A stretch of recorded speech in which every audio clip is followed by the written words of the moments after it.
Students, तो देखिए हम लोग मेंसुरेशन चैप्टर कर रहे थे। मेंसुरेशन में हमने पार्ट 7 कर लिया था। पार्ट 7 में हम लोग चतुर्भुज के बारे में पढ़े थे और चतुर्भुज में हम आयत और वर्ग के बारे में पढ़ रहे थे। उसमें हम लोगों का वो दोनों कंप्लीट हो चुका था और आज हम करेंगे समांतर चतुर्भुज के बारे में। समांतर चतुर्भुज और समचतुर्भुज, आज हम दो चीजें पढ़ेंगे, समांतर चतुर्भुज और समचतुर्भुज। ठीक है, इसके क्वेश्चन को हम करेंगे और हमें उम्मीद है कि जितना भी हम पहले कर चुके हैं वो आप रिवीजन कर रहे होंगे। और हाँ, रिवीजन करने के साथ साथ आप मॉक टेस्ट भी लगाते रहिए ताकि आपका जो है वो टाइम टेकिंग होता रहे, मतलब आप समय से क्वेश्चन को कर पाओ। ठीक है, और बाकी अगर मॉक टेस्ट में अगर आपको किसी भी चीज़ में दिक्कत होती है तो आप हमें प्लीज़ मैसेज करके ज़रूर बताइए या पूछें कि इसमें क्या है, क्यों दिक्कत हो रहा है, इस क्वेश्चन में हमें दिक्कत हो रहा है, इसे कैसे बनाएंगे, फिर मैं आपको वो चीज़ें पर्सनली भी मैं आपको बताया करूँगी। ठीक है, तो देखिए आज हम पढ़ेंगे समांतर चतुर्भुज के बारे में। समांतर चतुर्भुज में हम क्या पढ़ेंगे, देखिए समांतर चतुर्भुज में अब तो आपको पता है कि कैसे बनता है। ये रहा आपका समांतर रहता है ये चारों साइड से। ठीक है, ये मान लेते हैं ए बी सी और ये आपका डी, सॉरी एक मिनट, ये आपका ए है, ये आपका ए और ए ये बराबर रहता है, ये बी और ये भी बराबर होता है। इसमें ये आपका समांतर चतुर्भुज है, यानी आमने सामने की भुजाएं जो होती है वो आपस में समांतर होता है। ठीक है, तो इसमें अगर आप पैरामीटर निकालोगे तो पैरामीटर जो आपका आयत में होता है बस सेम उसी तरह से होता है, 2 इंटू एल प्लस बी, यानी अगर आप इसे ए प्लस बी लिखोगे तो ये आपका 2a हो जाएगा प्लस 2b हो जाएगा, और इसी चीज़ को हम लिखते हैं 2 इंटू ए प्लस बी। यही हमारा फॉर्मूला बनता है पैरामीटर का, 2 इंटू ए प्लस बी। और एरिया क्या होता है, एरिया को हम कैसे, एरिया भी सेम वैसे ही है, बस आपका आधार और गुना में आपका ऊंचाई, बस यही है आपका समांतर चतुर्भुज में। आपको पैरामीटर पूछेगा और एरिया पूछेगा, तो आपको इस तरीके से आपका आधार ऊंचाई दिया रहेगा, कभी एरिया दिया रहेगा, आधार या ऊंचाई में से आपको कोई भी एक चीज़ आपको निकालना होगा। ठीक है, तो इस तरह से आपका समांतर चतुर्भुज का क्वेश्चन बनेगा। उसके बाद देखिए हम पढ़ते हैं समचतुर्भुज के बारे में। समचतुर्भुज में क्या होता है वो देखिए। समचतुर्भुज में होता है कि ये भुजाएं जो है वो ऐसे समांतर भी रहेंगी और सम भी रहेगा, मतलब ये ए है तो ये भी ए होगा, ये भी ए होगा, ये भी ए होगा, यानी सभी भुजाएं इसमें बराबर होती है। ये वर्ग के जैसा ही होता है, लेकिन इसकी आमने सामने की जो भुजाएं होती है वो समांतर होती है, इसलिए हम इसे समचतुर्भुज कहते हैं। ठीक है, देखिए अब क्या होता है इसमें विकर्ण जो होता है, ये विकर्ण जो है वो इसका विकर्ण यानी कि हम लोग क्या बोलेंगे इसको, डायगोनल डी। ठीक है, डायगोनल जो होता है वो आपस में ये 90 डिग्री का कोण बनाता है। कितने डिग्री का कोण, ये चारों तरफ से ये 90 डिग्री का कोण बनाता है, यानी कि इसमें जितने भी त्रिभुज बनते हैं वो सारे समकोण त्रिभुज बनते हैं। ठीक है, ये चीज़ आपको इस पर ध्यान देना है। अब इसमें क्या हो जाएगा, इसका पैरामीटर हम कैसे निकालेंगे वो देखिए।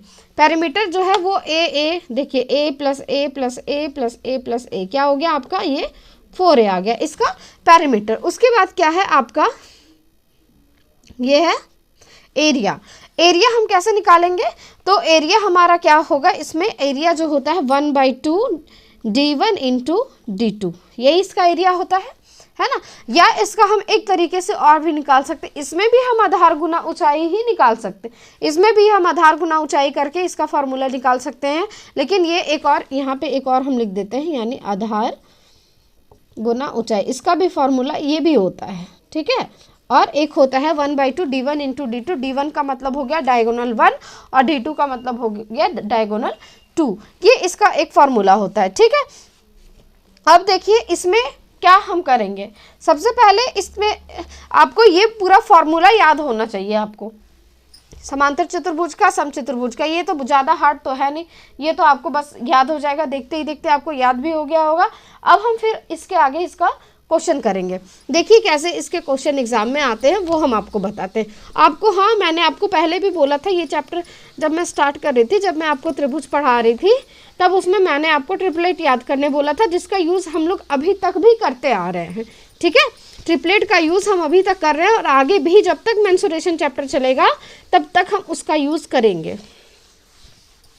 अब देखिए कैसे करेंगे। हाँ, भले शंकु में, वृत्त में, ये सब में उसका यूज़ ना हो, लेकिन जब तक ये चतुर्भुज चलेगा हमारा चैप्टर तब तक हम उसका यूज़ करेंगे, ट्रिपलेट का यूज़ करके ही हम बनाएंगे, क्योंकि एग्जामिनर को भी पता है ना कि वो कैसे, मतलब किस तरह से वो क्वेश्चन को इजी बनाए।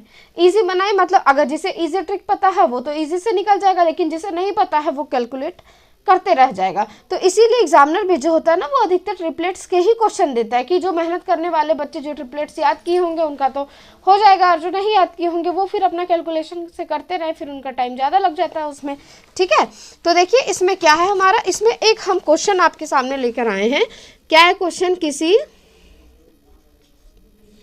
समचतुर्भुज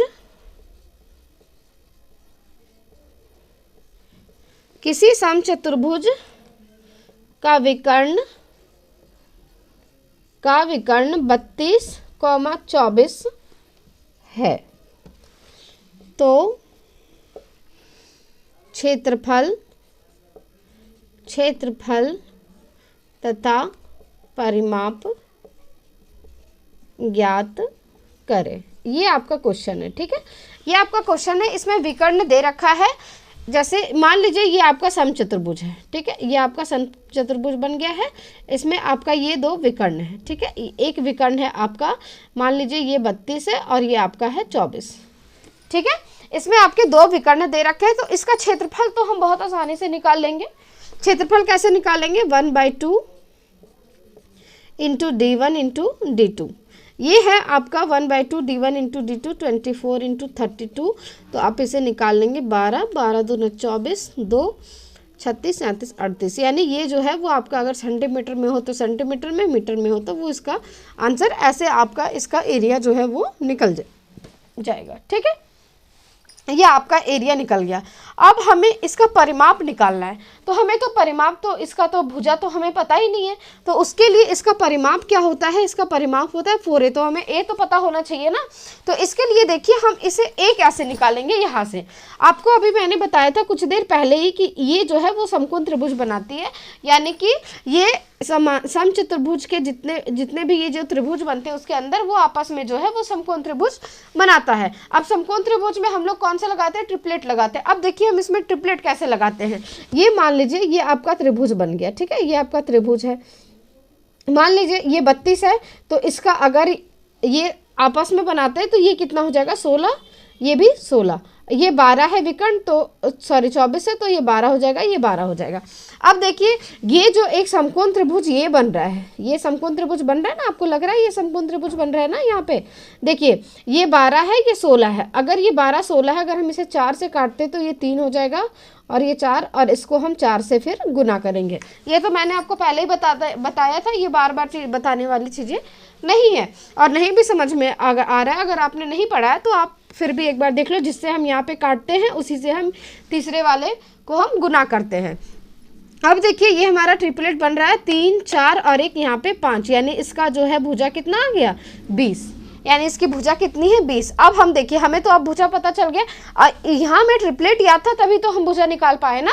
अगर नहीं याद होता तो फिर आप पहले 16 का स्क्वायर करते, 12 का स्क्वायर करते, फिर दोनों के स्क्वायर को जोड़ते, तब आपका फिर यहाँ पे कर्ण स्क्वायर निकलता। तो इस तरह से आपको ये फिर भुजा पता चलता। अभी हमें ट्रिपलेट याद था तो हमने डायरेक्ट इसे कर दिया।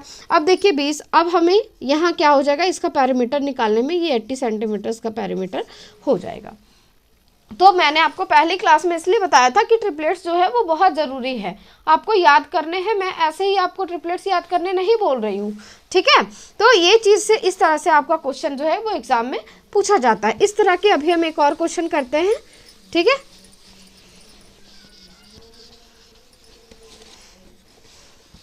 देखिए अब इसी का आपका जस्ट अपोजिट एक क्वेश्चन है। ठीक है, किसी समचतुर्भुज का परिमाप यहाँ पे आपका दे देगा। ठीक है,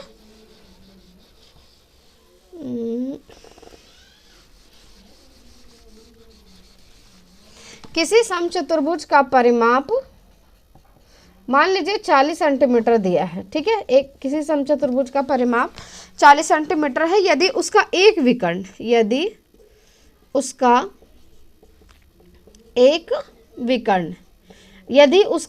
विकर्ण 12 हो तो दूसरा विकर्ण ज्ञात करें। दूसरा विकर्ण ज्ञात करना है। तो इसको हम कैसे करेंगे वो देखिए। सबसे पहले हम क्या करेंगे, ये आपका समचतुर्भुज बन गया, इसमें आपका परिमाप दिया हुआ है ना, तो परिमाप यानी पेरीमीटर कितना है आपका 4, परिमाप कितना होता है 4a होता है ना पेरीमीटर। अब 4a आपका दे रखा है, पेरीमीटर जो है वो 40 है ना। 4a इसको काट दिए तो a की वैल्यू कितना आ गया 10, यानी a की वैल्यू आपका आ गया यहाँ पे 10 आ गया। अब तो हमें पता है ये 10 है, ठीक है। उसमें आपका बोला है कि एक उसका विकर्ण जो है वो कितना है, वो है आपका 12। कितना है, ये आपका दूसरा विकर्ण हमें निकालना है। अगर ये एक विकर्ण 12 है तो 12 है, यानी इधर से ये 6 होगा, ये भी 6 होगा, चाहे इसको मान लो चाहे उसको मान लो। अब देखो यहाँ पे कितना हो गया 6 10, ये आपका जो ट्रायंगल बन रहा है, ये समकोण त्रिभुज जो बन रहा है। अब आपको फिर से यहाँ पे ट्रिपलेट पता चल रहा होगा कि ये क्या है 6 10 के साथ क्या ट्रिपलेट बनता है बताओ। यहाँ पे 8 बनेगा।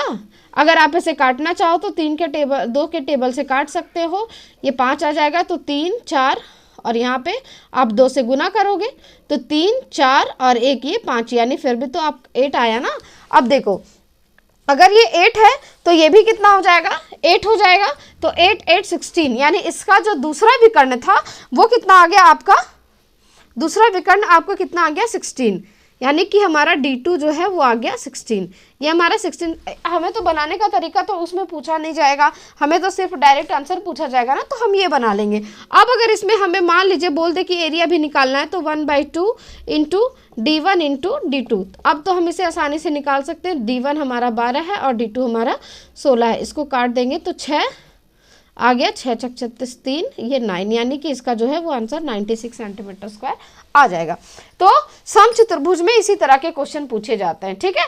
तो आप इसे अच्छे से तैयारी कर लो, और आप मैं आपको बार बार कह रही हूँ कि आप ट्रिपलेट्स इसमें याद करके रखो, और ट्रिपलेट्स आप याद करोगे तभी आपको क्वेश्चन बहुत जल्दी और अच्छे से समझ में आ जाएगा। आपका दिमाग में तुरंत ये चीज़ दौड़ के आ जाएगा कि यहाँ पे कौन सा ट्रिपलेट लगेगा, कौन सा ट्रिपलेट हम यूज़ कर सकते हैं। कभी कभी तो क्वेश्चन में डायरेक्ट आपको पूछ दिया जाएगा कि 2 भुजाएं इतनी है तो तीसरी भुजा कितना होगा, तो तीसरी भुजा फिर आप वही पाइथागोरस थ्योरम लगाने लगोगे, तो उसमें तो आपको टाइम लग जाएगा ना। तो तीसरी भुजा के लिए आप डायरेक्ट ट्रिपलेट को याद रखो, फिर आप वहाँ से डायरेक्ट अपना आंसर दे सकते हो, ठीक है। तो हमें उम्मीद है कि आपको ये सब चीज़ें अच्छे से समझ में आ गई होगी, और अगर आप हमारे चैनल पे नए हो तो प्लीज़ लाइक सब्सक्राइब और शेयर करें, और आपको किसी भी चीज़ में कोई दिक्कत हो तो आप प्लीज़ कमेंट करके पूछें, और मॉक टेस्ट लगाते रहें, ठीक है।